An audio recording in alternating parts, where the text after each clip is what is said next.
Selamat pagi, selamat siang, dan selamat sore, Mistri dan teman-teman semuanya. Izinkan saya memperkenalkan diri terlebih dahulu. Perkenalkan, nama saya Gregorius Olivia Angela Manik dengan NIM 2312141123. Pada kesempatan kali ini, saya akan memaparkan dan menjelaskan mengenai 8 standar sekolah. Salah satunya di sini saya akan menjelaskan mengenai standar proses dalam pendidikan.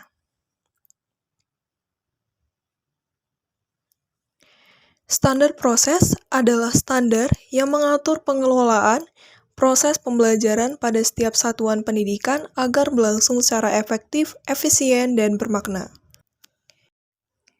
Dalam standar proses ini, siswa dipandang sebagai subjek yang aktif dalam proses pembelajaran mencari tahu, sementara guru berperan sebagai fasilitator yang membimbing dan memanfaatkan teknologi untuk meningkatkan efektivitas pembelajaran. Selanjutnya, saya akan menjelaskan mengenai peran siswa dan guru. Yang pertama adalah siswa. Siswa merupakan subjek pembelajaran, yaitu peserta yang aktif berpartisipasi dalam mencari dan membangun pengetahuan, bukan hanya menerima informasi dari guru. Peran siswa adalah mengambil inisiatif dalam proses belajar, mencari informasi, dan terlibat dalam diskusi serta kolaborasi. Yang kedua adalah guru. Guru adalah fasilitator, yaitu individu yang memberikan bimbingan, arahan, dan dukungan dalam proses pembelajaran, bukan semata-mata pemberi materi. Peran guru adalah mengarahkan siswa, menciptakan lingkungan belajar yang kondusif, dan menggunakan teknologi informasi untuk membantu siswa mencapai tujuan pembelajaran. Hubungan dengan standar isi dan SKL adalah sebagai panduan operasional untuk mengimplementasikan standar isi dalam pembelajaran.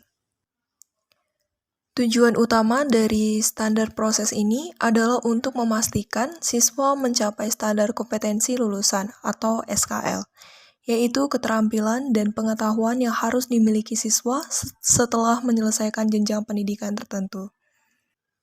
Selanjutnya, di sini saya akan menjelaskan 4 aspek utama standar proses.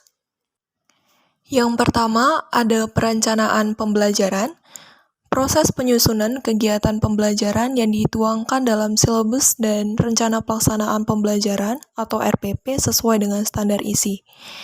Prinsipnya adalah menekankan pada keterpaduan antara materi, metode, dan penilaian. Yang kedua adalah pelaksanaan pembelajaran.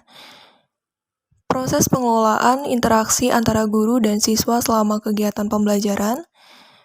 Pengelolaannya yaitu mengatur waktu, sumber daya, serta metode pembelajaran agar tujuan pembelajaran tercapai secara efektif. Aspek yang ketiga adalah penilaian proses dan hasil pembelajaran. Hal ini merupakan evaluasi terhadap proses dan hasil belajar siswa dengan menggunakan metode penilaian yang autentik. Penilaian otentik bentuk penilaian yang menilai kemampuan siswa dalam konteks nyata atau mendekati situasi sebenarnya, mencakup kinerja, portofolio, dan proyek. Aspek yang keempat adalah pengawasan proses pembelajaran. Pengawasan yang dilakukan untuk memastikan bahwa proses pembelajaran berjalan sesuai dengan rencana dan standar yang telah ditetapkan. Pelaku dilakukan oleh kepala sekolah atau pengawas sekolah. Tujuannya adalah memastikan mutu pelaksanaan pembelajaran melalui supervisi dan evaluasi secara berkala. Dan yang terakhir, di sini saya akan menjelaskan dengan kesimpulan. Standar proses adalah bagian penting dalam sistem pendidikan untuk memastikan bahwa pembelajaran berlangsung sesuai dengan prinsip-prinsip yang telah ditetapkan. Peran siswa sebagai subjek yang aktif dan guru sebagai fasilitator sangat penting dalam proses ini. Penting untuk mengawasi dan mengevaluasi secara berkala demi menjamin kualitas pendidikan di setiap satuan pendidikan. Demikianlah hasil pemaparan dan penjelasan pada materi standar proses kali ini, saya ucapkan terima kasih.